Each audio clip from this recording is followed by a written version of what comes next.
मित्रों, शिखंडी का नाम सभी ने सुना होगा। शिखंडी को उसके पिता द्रुपद ने पुरुष की तरह पाला था, तो स्वाभाविक है कि उसका विवाह किसी स्त्री से ही किया जाना चाहिए। ऐसा ही हुआ, लेकिन शिखंडी की पत्नी को इस वास्तविकता का पता चला तो वह शिखंडी को छोड़ अपने पिता के घर चली गई। क्रोधित पिता ने द्रुपद के विनाश की चेतावनी दे दी।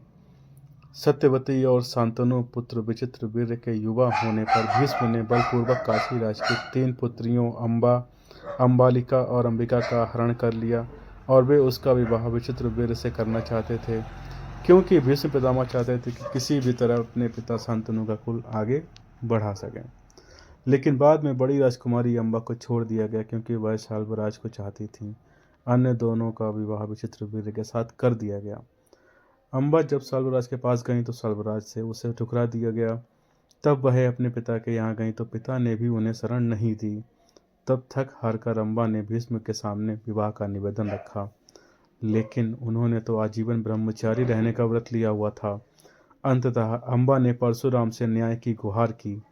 परशुराम ने भीष्म से युद्ध किया, लेकिन परशुराम को निराशा ही हाथ लगी।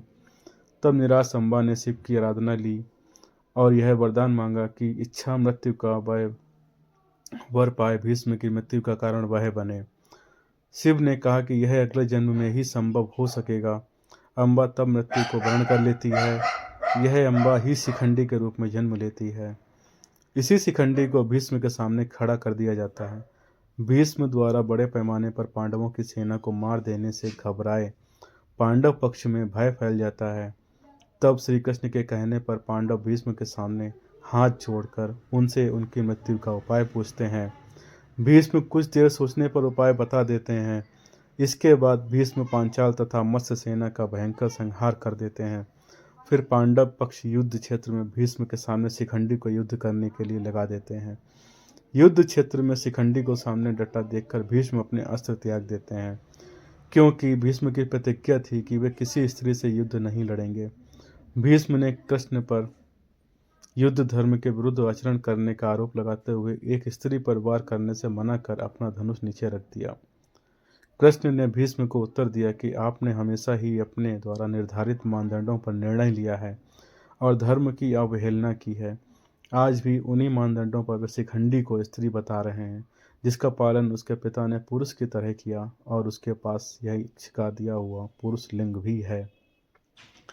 भीष्म के सामने अपने रथ पर खड़े शिखंडी ने लगातार भीष्म पर तीरों से वार किया, लेकिन भीष्म के कवच से तीर टकराकर गिर जाते थे। शिखंडी के तीरों में इतनी शक्ति नहीं थी कि वे भीष्म की छाती को छेद पाते। तब अर्जुन भी पीछे से भीष्म पर वार करने लगे। अर्जुन और शिखंडी के तीरों के रंग एक थे, इसलिए और नज़र कमजोर होने के कारण भीष्म अर्जुन के तीरों को नहीं पहचान पाए। इस तरह शिखंडी के कारण भीष्म को सरसैया मिली। धन्यवाद।